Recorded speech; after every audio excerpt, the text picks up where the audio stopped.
అందరికీ ఫలాలు సరిగ్గా అందలేదనేటటువంటిది స్పష్టమవుతున్నది. కాబట్టి సరైన అవకాశాలు రావాలని చెప్పి నేను బలంగా కోరుతా ఉన్నాను. ప్రత్యేకించి మన యువతకి గ్రూప్ 1 ఉద్యోగాలలో ఈ ప్రభుత్వం చేస్తున్నటువంటి అన్యాయం, తెలుగు మీడియంలో ఉర్దూ మీడియంలో రాస్తున్నటువంటి వాళ్లకు మన ప్రభుత్వం చేస్తున్నటువంటి ఈ ప్రభుత్వం చేస్తున్నటువంటి అన్యాయం. అదేవిధంగా ఎప్పుడు ఎవరు ఉద్యోగాలు అడిగినా కూడా ఉట్టి గ్రూప్సే అన్నట్టు మభ్య పెడతా ఉన్నారు. కానీ వాస్తవానికి పోలీసులలో నియామకాలే జరుగుతలేవు, మొత్తం ఖాళీగా ఉన్నాయి. జేఎల్లు, డిఎల్లు, ఏఈలు వీళ్ళది మాట్లాడతలేరు. అసలు హెల్త్ సెక్టార్స్లో ఏఎన్ఎంస్, ల్యాబ్ టెక్నీషియన్స్ వాళ్ళని తీసుకుంటలేరు. యూనివర్సిటీలలో ఇంతవరకు పర్మనెంట్ స్టాఫ్ లేరు, టీచింగ్ కావచ్చు, నాన్ టీచింగ్ కావచ్చు.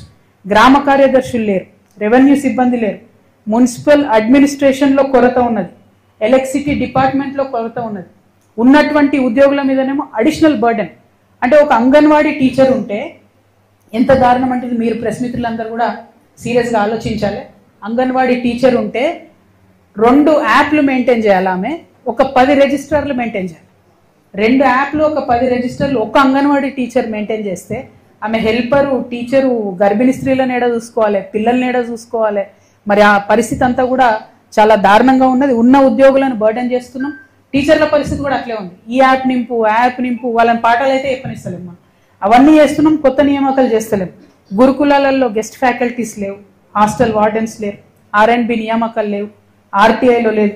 అంటే ఎందుకు ఇవన్నీ చెప్తా ఉన్నంటే, ఓవరాల్గా రాష్ట్రంలో ఉన్నటువంటి పరిస్థితులన్నీ మనం గమనిస్తే మన తెలంగాణ సామాజిక తెలంగాణ కావాలంటే అన్ని రకాల మార్పులకు నాంది పలకాలే మనం.